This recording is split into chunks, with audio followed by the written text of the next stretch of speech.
Hello students, मैं यहाँ पर आज आपके सामने 10th क्लास सीबीएसई बोर्ड की के लिए टॉपिक नंबर 1 लेकर आई हूँ। चैप्टर 1 है केमिकल रिएक्शन एंड इक्वेशन। तो मैं यहाँ पर स्टार्ट करती हूँ अपना चैप्टर नंबर 1 से for 10th class. Okay guys, यहाँ सबसे पहले हम देखते हैं केमिकल रिएक्शन एंड इक्वेशन। तो गाइज यहाँ पर सबसे पहले हम ये देखते हैं कि केमिकल रिएक्शन क्या होती है और इक्वेशन, इन दोनों में क्या डिफरेंस है। तो गाइज ये देखते हैं कि केमिकल इक्वेशन क्या होता है। केमिकल इक्वेशन और chemical reaction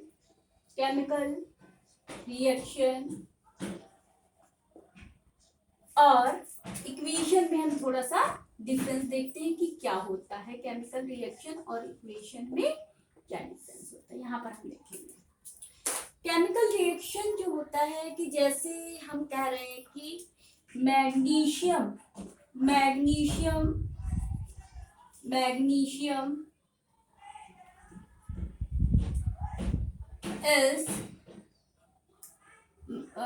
is burned in air.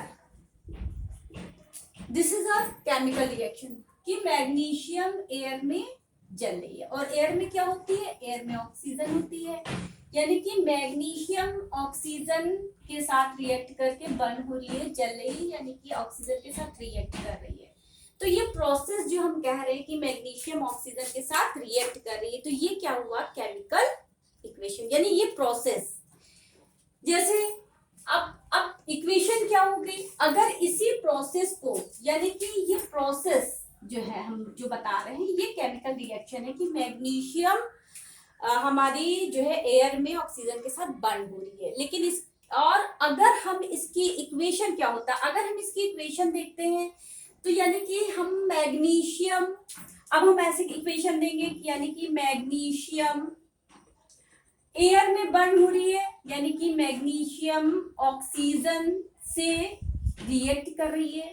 Magnesium air यानी कि ऑक्सीजन से हमारी क्या कर रही है? ये एयर है, एयर में ऑक्सीजन होती है, मैग्नीशियम ऑक्सीजन से रिएक्ट कर रही है और क्या बना रही है? देखिए, magnesium burn in air and for magnesium oxide magnesium oxide. अब देखिए मैग्नीशियम, अब हमने इसकी इक्वेशन दे दी, यानी हमने इक्वेशन में जब हम इसी प्रोसेस को सिंबल से हम डिनोट करते हैं तो क्या कहलाती है? इक्वेशन। यानी कि यहाँ पर मैग्नीशियम के लिए हमने क्या सिंबल ले लिया? मैग्नीशियम। और एयर में ऑक्सीजन होती है तो एयर के लिए O2। तो जब हम इसी प्रोसेस को हम सिंबल से रिप्रेजेंट करते हैं तो तब ये क्या कहलाती है? इक्वेशन कहलाती है। यानी मैग्नीशियम ऑक्सीजन से रिएक्ट करके मैग्नीशियम ऑक्साइड बनाती है, यानी कि इसको सिंगल से हम लिखेंगे मैग्नीशियम ऑक्साइड बनाती है। अब इसको बैलेंस कर ले तो ये हमारी क्या हुई? ये हुआ केमिकल रिएक्शन और ये इक्वेशन।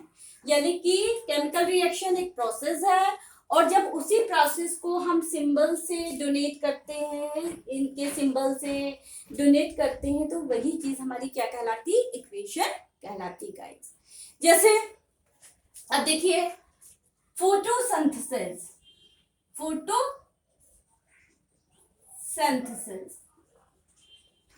तो फोटोसिंथेसिस में होता क्या है? when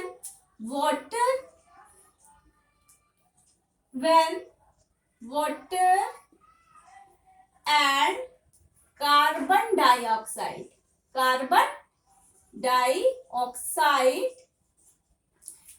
react in presence of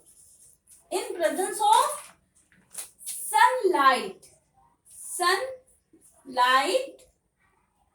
and chlorophyll.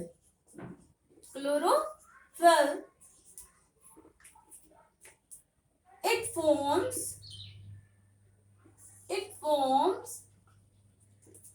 food. Food means it is glucose. It forms food.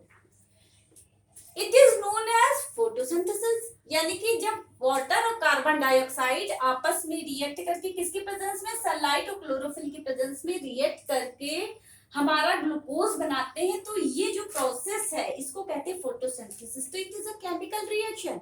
लेकिन अगर हमको इसको इक्वेशन के फॉर्म में लिखना है अगर, तो तब हम इसको क्या करेंगे, तब हम इसको रिप्रेजेंट करेंगे, सिंबल से रिप्रेजेंट करते हैं, यानी कि हम इसको क्या करेंगे, सिंबल से रिप्रेजेंट करेंगे।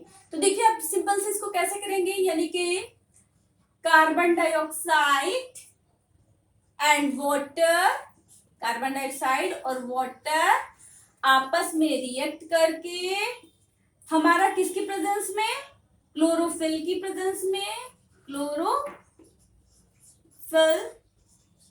की प्रेजेंस में, और सनलाइट, सनलाइट को हम ऐसे रिप्रेजेंट कर देते हैं, और सनलाइट या एचन्यू से भी हम इसको रिप्रेजेंट करते हैं, एचन्यू से। सनलाइट के प्रेजेंस में हमारा क्या बनाते हैं, फूड में ग्लूकोज C6H12O6 बनाते हैं, तो दिस इज ग्लूकोज। तो ये जो फूड बनाते हैं दिस इज फूड, ये फूड है। तो अब हमने क्या किया, ये फोटोसिंथेसिस की जो रिएक्शन थी, ये जो एक प्रोसेस था, उसको हमने एक इक्वेशन फॉर्म में लिख दिया। तो यहाँ पर 6 मॉलिक्यूल बैलेंस करने के लिए, तो इसको इक्वेशन फॉर्म में हमने लिख दिया। तो हमने यहाँ पर देखा कि जब इसको इक्वेशन फॉर्म में हम लिख देते हैं तो क्या हो जाता है, ये हमारा केमिकल इक्वेशन बन जाती है। तो यहाँ पर केमिकल रिएक्शन और केमिकल इक्वेशन में ये डिफरेंस होता है। तो यानी कि केमिकल इक्वेशन और केमिकल रिएक्शन में क्या डिफरेंस होता है। तो अब अगर हम डिफिनीशन लिखना चाहें कि हमारी केमिकल रिएक्शन की, देखिए गाइस, केमिकल रिएक्शन की इक्वेशन, रिएक्शन की definition, it is a process, यानी कि ये एक प्रोसेस है, it is a process in which one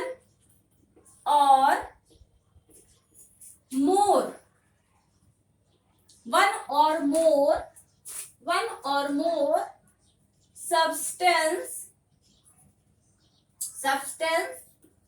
react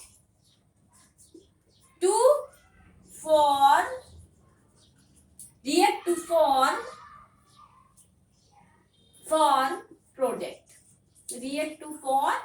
product. यानी कि ये एक केमिकल प्रोसेस है, इसमें जो है क्या करते हैं, एक या एक से अधिक जो है सब्सटेंस रिएक्ट करके प्रोडक्ट बनाते हैं, यानी कि फॉर्म अ न्यू प्रोडक्ट। ये प्रोसेस जो है रिवर्स नहीं होता, मोस्टली रिवर्स नहीं किया जाता, it is not reversible process. तो अब ये केमिकल रिएक्शन की ये हमारी वो हो गई, जैसे यहाँ पर इसका example magnesium burn in air, ये इसका एग्जाम्पल हो गया। अब केमिकल इक्वेशन, अगर हम यहाँ पर केमिकल इक्वेशन की प्रोसेस देखें, केमिकल इक्वेशन की अगर हम डिफिनीशन लिखें, तो केमिकल इक्वेशन की डिफिनीशन क्या होगी, पहले देख लो। जब इस प्रोसेस को हम सिंबल से रिप्रेजेंट करते हैं तो ये क्या कहलाती है, केमिकल इक्वेशन कहलाती है। तो इसमें क्या करोगे, कैसे हम लिखेंगे कि when this process is written by the symbol, it is known as chemical equation. When a chemical reaction denoted by the symbols at known as equation, it known as equation। यानी कि मैग्नीशियम, एग्जाम्पल देखिए इसका example, magnesium burn in air, यानी कि oxygen oxygen, magnesium bond in oxygen, and for a chemical, a form of magnesium oxide. तो ये हमारा क्या हो गया, ये इसका एग्जाम्पल हो गया। अब इसी एग्जाम्पल को हम क्या करेंगे, अगर केमिकल इक्वेशन में करना है तो इसका एग्जाम्पल क्या हो गया केमिकल इक्वेशन का, यानी कि इसका एग्जाम्पल हुआ मैग्नीशियम जब ऑक्सीजन से रिएक्ट करता है, ये एयर है, ऑक्सीजन से रिएक्ट करता है तो ये क्या बनाता है, मैग्नीशियम ऑक्साइड बनाता है। दो ऑक्सीजन, यहाँ पर दो ऑक्सीजन, अब दो मैग्नीशियम, यहाँ पर बैलेंस कर रहे हैं, तो ये केमिकल रिएक्शन है। तो गाइस अब आप यहाँ पर अच्छे से समझ गए होंगे कि केमिकल इक्वेशन और केमिकल रिएक्शन में क्या डिफरेंस होता है। तो गाइस अब हम देखेंगे, अब हम देखेंगे गाइस, अब हम देखेंगे केमिकल रिएक्शन। जो केमिकल रिएक्शन होती है उसमें चेंजेस होते हैं। कोई भी केमिकल रिएक्शन होती है तो उसमें चेंजेस होते हैं। उसमें क्या क्या चेंजेस होते हैं, chemical reaction involves, chemical reaction involves, chemical reaction involves, यानी कि केमिकल रिएक्शन क्या क्या इन्वॉल्व करती है, कौन कौन से चेंजेस होते हैं केमिकल रिएक्शन में। सबसे पहले यहां पर हम देखते जाते हैं, पहले लिख लेते हैं change in colour, change in colour, यानी कि चेंज इन कलर हम देखते हैं। फिर दूसरा change in state, change in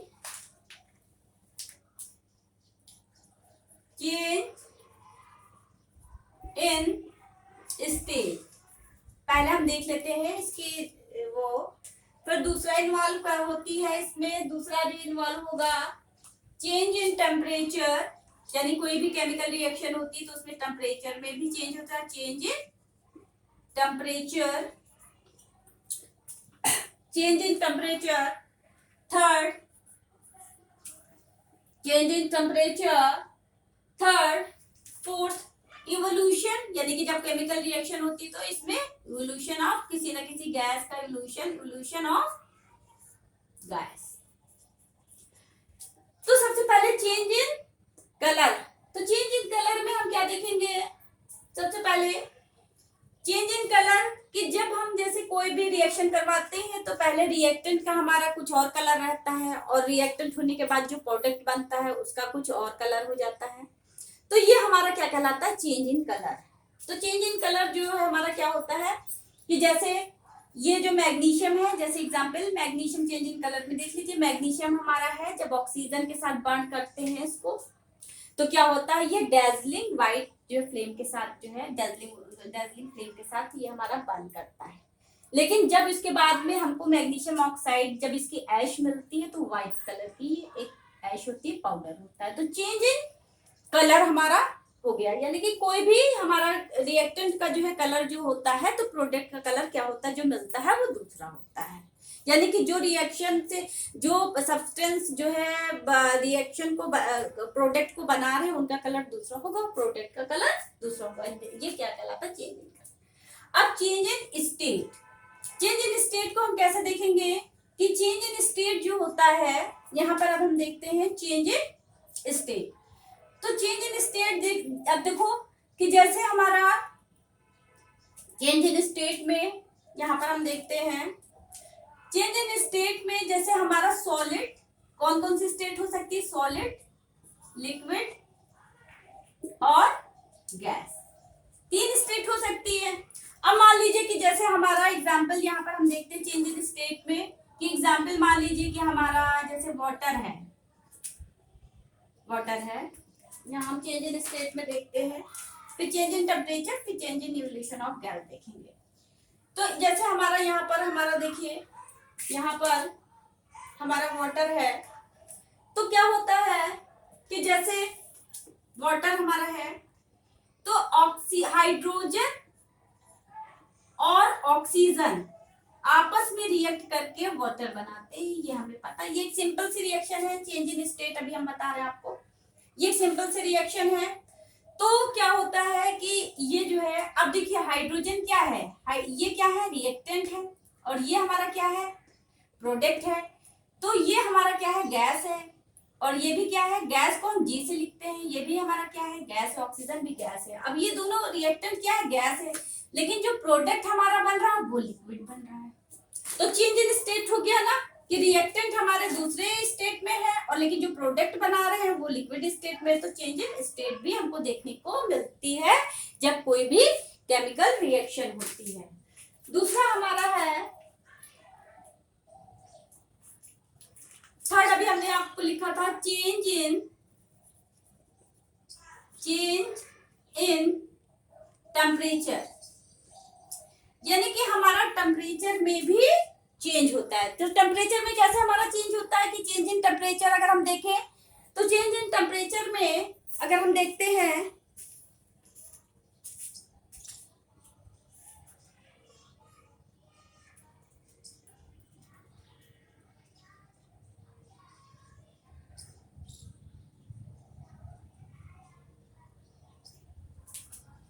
जैसे अगर हम चेंज इन टेम्परेचर देखें तो चेंज इन टेम्परेचर में क्या होता है कि जैसे हमारी कोई रिएक्शन है, तो रिएक्शन क्या होती है, कोई कुछ रिएक्शन ऐसी होती है कि जब वो रिएक्शन होती है तो हमें हीट देनी पड़ती है, तो वो एंडोथर्मिक रिएक्शन हो गई, यानी कि हमें उस रिएक्शन को करवाने के लिए हीट हमारी हमें देना पड़ रहा है, तो हमारी क्या हो गई, एंडोथर्मिक रिएक्शन हो गई। तो यानी कि हमारा क्या हुआ, और कुछ रिएक्शन हमारी ऐसे होती है कि जब हम जो रिएक्शन करवाते हैं तो हमारा क्या होता है कि हमारा हीट उसमें से निकलती है, तो ये रिएक्शन क्या हो गई, एक्सोथर्मिक रिएक्शन हो गई। यानी कि इंडोथर्मिक और एक्सोथर्मिक रिएक्शन जो होती है वो चेंज इन टेम्परेचर, इससे हम देख सकते हैं। कभी कभी रिएक्शन होने से पहले टेम्परेचर हमारा जो होता है रिएक्शन होने के बाद कम हो जाता है, कभी कभी रिएक्शन होने के बाद टेम्परेचर हमारा बढ़ जाता है। तो बढ़ जाता है यानी कि जब टेम्परेचर हमारा अगर हमारा कम हो गया तो टेम्परेचर बढ़ना और कम होना ये इंडिकेट करता है एक्सोथर्मिक और इंडोथर्मिक रिएक्शन को। तो ये चेंज इन टेम्परेचर हो गया। अब हमारा क्या हो गया, चेंज इवोल्यूशन ऑफ गैस, हमारा फोर्थ क्या था, इवोल्यूशन ऑफ गैस, यानी कि हम ये देखते हैं जब कोई रिएक्शन हमारी होती है तो हमारी गैस, कभी कभी कोई गैस भी निकलती है, तो जो गैस निकलती है हमने कह दिया इवोल्यूशन ऑफ गैस। तो हमारी ये थी केमिकल रिएक्शन जब कोई होती है तो हमारी वो कौन कौन सी चीजें इन्वॉल्व होती हैं, ये हमने आपको बता दिया। तो ये हमारे थे, ये चीजें हमारी थी। अब गाइस यहाँ पर हम थोड़ा सा डिफिनीशन देखते हैं केमिकल रिएक्शन। अब हमारी डेली लाइफ में जो रिएक्शन होती हैं हम वो देखते हैं। तो chemical reaction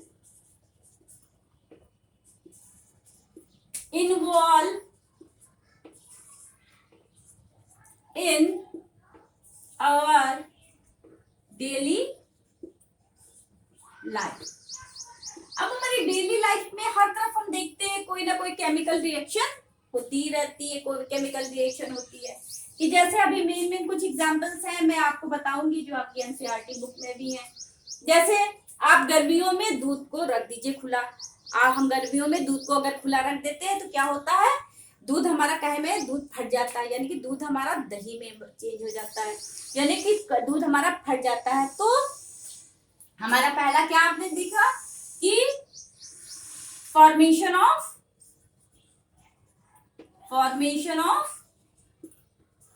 curd, formation of curd, यानी कि कर्ड का फॉर्मेशन भी हमारा केमिकल रिएक्शन है। दूसरा अब हम देख लें अपने डेली लाइफ में, यानी कि जो हम जो फूड ले रहे हैं, जो हम फूड खा रहे हैं, जो हमारे अंदर जो डाइजेशन का जो प्रोसेस हो रहा है वो सब क्या है, केमिकल रिएक्शन है। तो हमारा क्या है, डाइजेशन भी हमारी क्या है, केमिकल रिएक्शन है, यानी कि डाइजेशन हमारे डाइजेशन ऑफ फूड। तो डाइजेशन ऑफ फूड भी हमारा क्या है, केमिकल रिएक्शन है। दूसरा, हम क्या कर रहे हैं कि हम एयर से ऑक्सीजन ले रहे हैं, कार्बन डाइऑक्साइड को छोड़ रहे हैं। ये ऑक्सीजन हमारी कैसे हमारी बॉडी के अंदर पहुंच रही है, और हमारे जो सेल से हमारी जो कार्बन डाइऑक्साइड कैसे हमारे लंग्स के थ्रू या जो है हमारा कैसे बाहर आ रही है, तो ये भी हमारा केमिकल प्रोसेस है। यानी कि रिस्पायरेशन जो हमारी बॉडी के अंदर हो रहा है, रिस्पायरेशन, तो रिस्पायरेशन भी हमारा क्या हो गया, रिस्पायरेशन जो हमारा श्वसन जिसको बोलते हैं, वो भी हमारा एक केमिकल प्रोसेस हो गया। इसी तरह से हम बहुत से देख सकते हैं, जैसे कोई भी लोहे की अगर छड़ हम जो धूप में या थोड़ी सी नमी वाले माहौल में खुला छोड़ देते तो हम देखते हैं उसके पास जंग लग जाती है।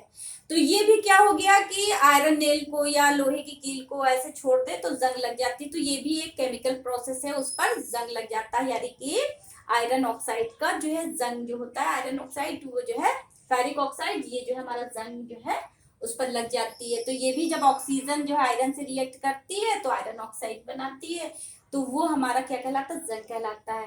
तो ये भी एक केमिकल प्रोसेस है, यानी कि रस्टिंग ऑफ आयरन। यानी कि रस्टिंग फॉर अगर हम देखें तो रस्टिंग ऑफ आयरन, जो आयरन जो है हमारा, ये भी क्या है, केमिकल प्रोसेस है, रस्टिंग ऑफ आयरन। इसमें होता क्या है कि जैसे कोई रॉड जो हमारी, जैसे ये लोहे की रॉड है, और इस लोहे की रॉड ये काहे की बनी है, Fe आयरन की बनी है। तो जब ऑक्सीजन इससे रिएक्ट करती है तो ये क्या बनाती है, हमारी फेरिक ऑक्साइड बनाती है।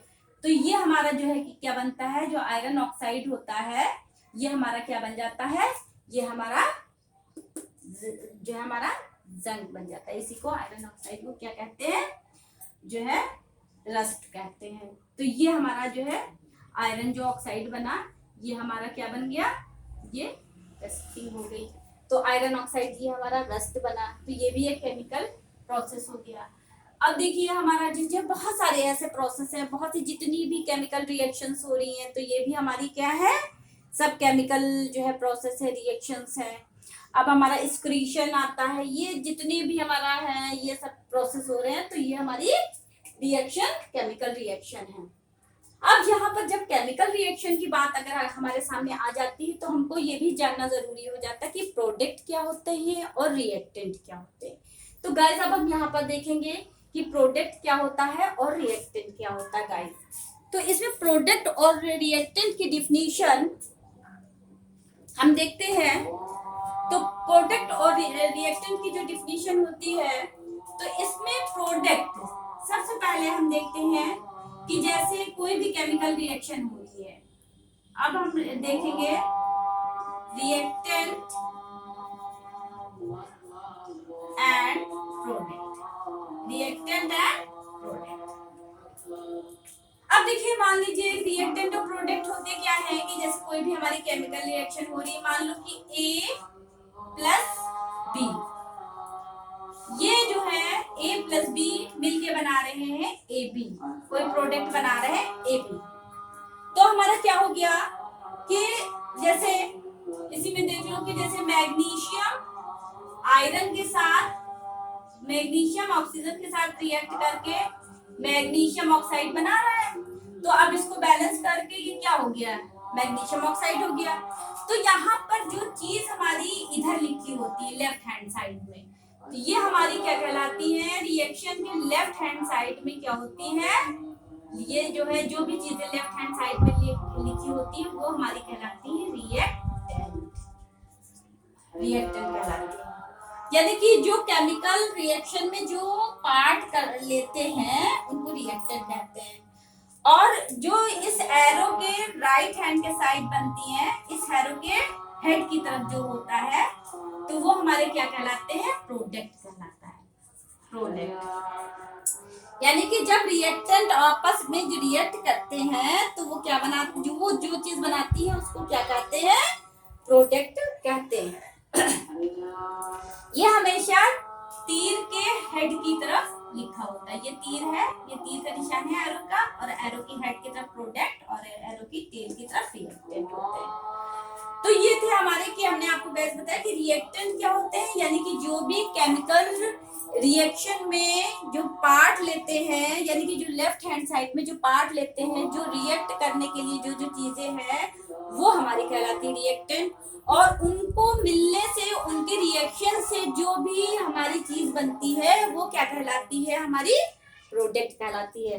तो गाइस वो हमारा अब रिएक्टेंट और प्रोडक्ट क्या होते हैं, यहाँ पर ये बात क्लियर हो गई कि रिएक्टेंट क्या होते हैं और प्रोडक्ट। इसमें ये भी क्या हुआ, रिएक्टेंट को R से लिखते हैं और प्रोडक्ट को P से मेनली लिखते हैं।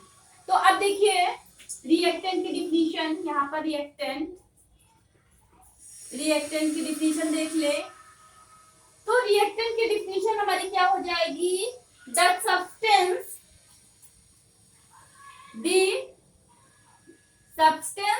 यानी कि वो substance, the substance which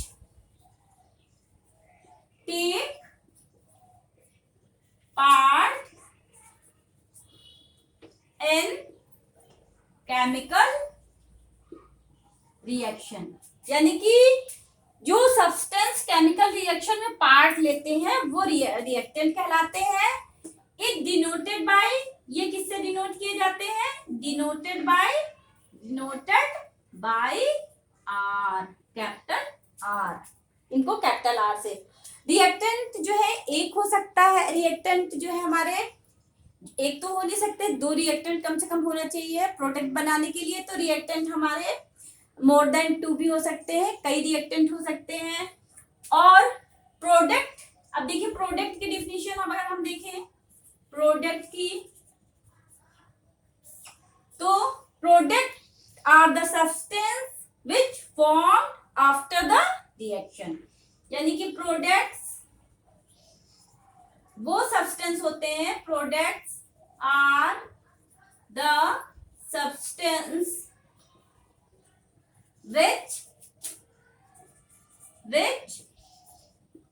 formed during the reaction, यानी कि जो रिएक्शन होने पर जो चीज बनती है वो क्या कहलाती है, प्रोडक्ट।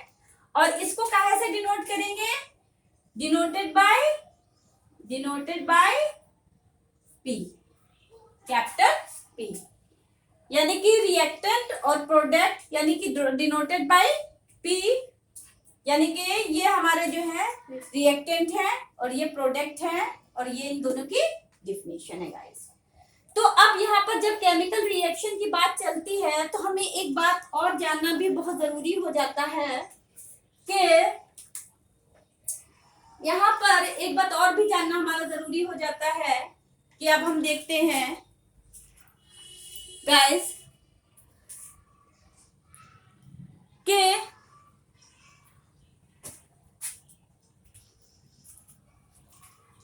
यहाँ पर एक बात और जानना हमारी जरूरी होती है कि हमें एटम के बारे में भी पता होना चाहिए। एटम क्या होते हैं, मॉलिक्यूल के बारे में भी पता होना चाहिए कि मॉलिक्यूल्स क्या होते हैं, कंपाउंड्स क्या होते हैं और इससे रिलेटेड ये सारी चीजें क्या होती गाइस। तो यहाँ पर हम देखते हैं इनके बारे में। तो नाउ गाइस अब हम थोड़ा सा इनके बारे में देखेंगे। सबसे पहले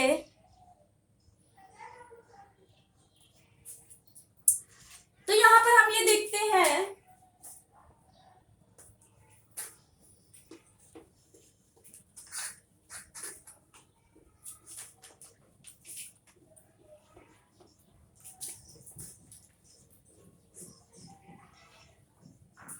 गाइस, हम यहाँ पर ये देखेंगे सबसे पहले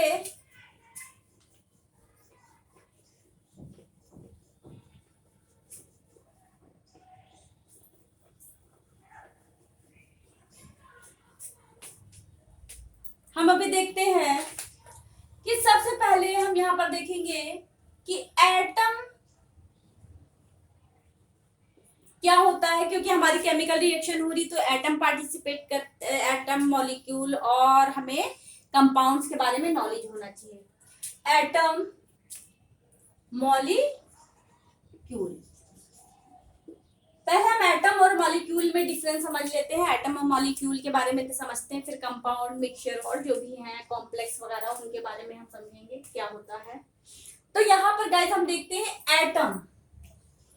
एटम का मतलब है किसी भी चीज का जो छोटे से छोटा पार्टिकल जिसको हम और डिवाइड ना कर पाए। जैसे ये चौक है गाइस, तो इस चौक को हमने क्या किया, ऐसे तोड़ दिया, तो ये चौक तो अभी टूट जाएगी अच्छे से। फिर इस चौक को और तोड़ा, फिर इस चौक को और तोड़ेंगे, फिर और महीन होगी, फिर और महीन। यानी कि हमने इस चौक को, एक चौक ली और उस चौक को हमने क्या किया, पहले तोड़ा तो ये इतनी छोटी हुई, फिर उसको हमने तोड़ा और महीन हो गई, फिर और महीन, फिर और फिर एक टाइम ऐसा आएगा कि उसको we can not divide further. फिर एक टाइम ऐसा आएगा कि उसको हम और डिवाइड नहीं कर पाएंगे। तो वो स्टेज जिसको हम दोबारा से डिवाइड ना कर पाए वो क्या कहलाता है, एटम हमारा कहलाता है। तो atom is the particle which can not divide further, यानी कि एटम को हम फर्दर डिवाइड नहीं कर सकते। तो एटम की ये तो डिफिनीशन है। अब हम यहाँ पर देखते हैं जितने भी चीजें हैं हमारी वो एटम से और मॉलिक्यूल से बनी है। अब एटम क्या है कि जैसे हमने कहा एटम क्या होता है। अब देखिए, यानी कि अब हाइड्रोजन है, हाइड्रोजन गैस H2 हम लिखते हैं, तो H2 यानी कि हाइड्रोजन गैस जो है ये H और H एटम से मिलकर बनी है। यानी कि ये दो एटम से मिलकर बनी है। यानी हाइड्रोजन गैस, यानी हाइड्रोजन का एक एटम क्या हुआ H और दूसरा एटम क्या हुआ H, और ये क्या बन गया हमारा, ये बन गया एक मॉलिक्यूल। जब दो एटम आपस में मिलते हैं, यानी कि एटम और एटम आपस में जब मिलते हैं तो मॉलिक्यूल बनाते हैं। क्योंकि एटम हमारा केमिकल रिएक्शन में एज ए एटम एग्जिस्ट नहीं